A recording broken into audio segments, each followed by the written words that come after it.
Now, obviously, you grew up a Gators fan, correct?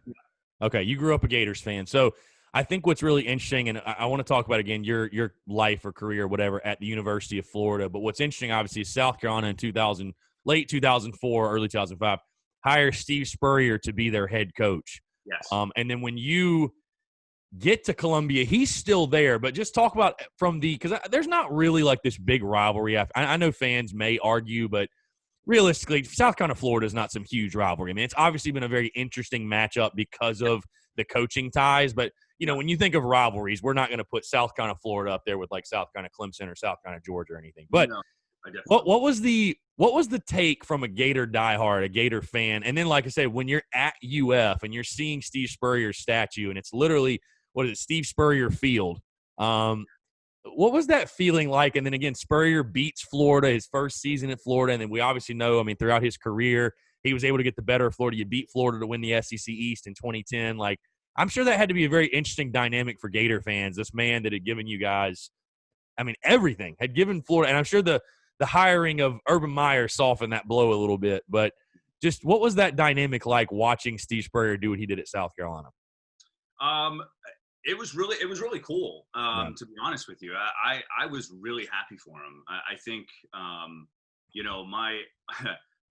my great uncle Perry used to say, he was a big Kentucky fan, right? Mm-hmm. And he also went to Kentucky, went to Florida, and then got his PhD at Florida State. Now, where am I going with this? Well, he'd always say, go Florida when they're not playing Florida State. Go Florida State when they're not playing Florida.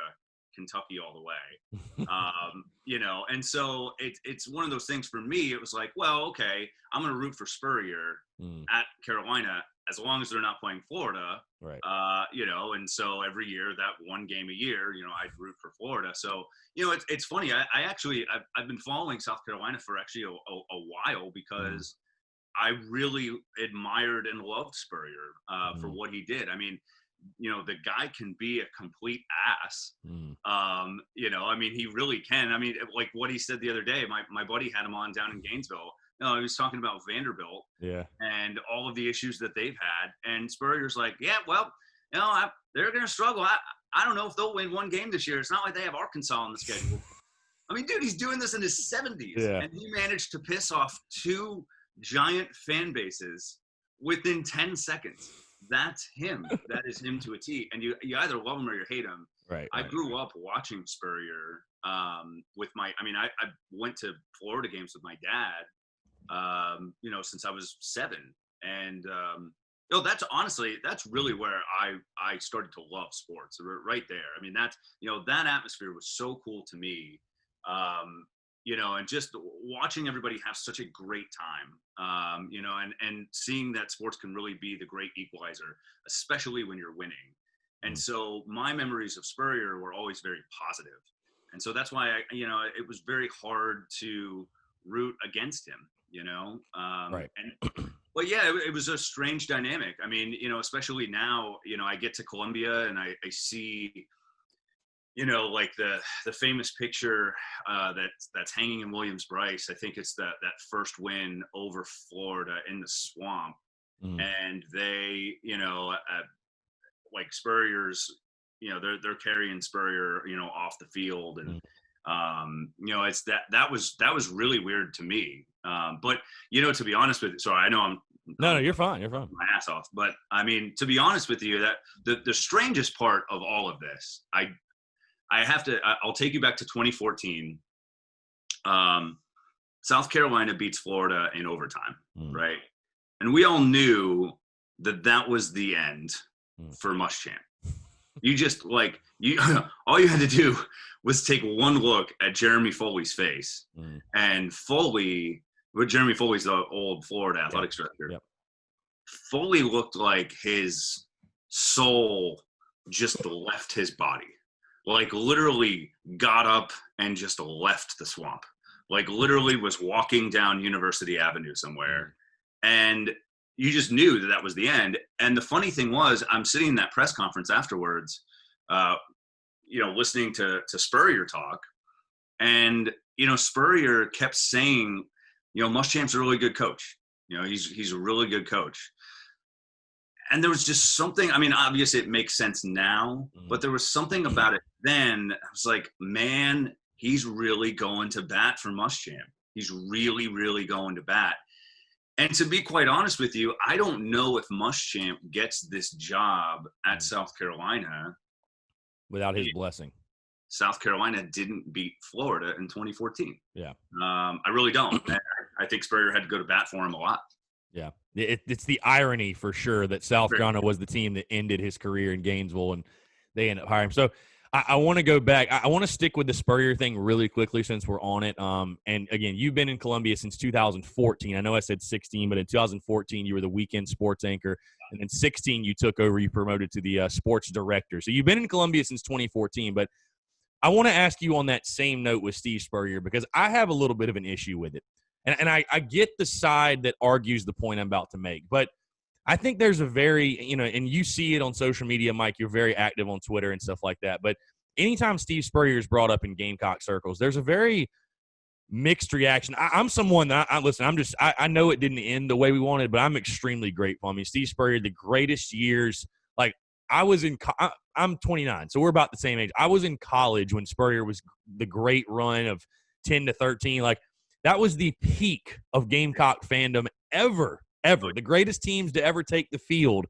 at the University of South Carolina. So when I think of Spurrier, that's what I think of. But it's crazy to me that there is a pretty large portion of the fan base that they despise him for the way that it ended. And I think I have to believe those same people just hated Spurrier before South Carolina hired him, and it's just this vendetta against him. But like, right. has it been strange for you, I'll ask, to see like that mixed reaction? Because again, 2015 happened and he bailed like halfway through the year. We all know what happened, and it wasn't the most ideal situation. It wasn't the most ideal departure, and I'm sure if Steve Spurrier could go back, and he said before he kind of regrets it. He'd do things differently, but it was very, it's just Spurrier. He's like you said, he's a guy, he just fires off at the mouth. He's going to do what he wants. He doesn't follow anybody else's, way of doing things. I mean, but has it been interesting for you? Because I know it has been for me to see fans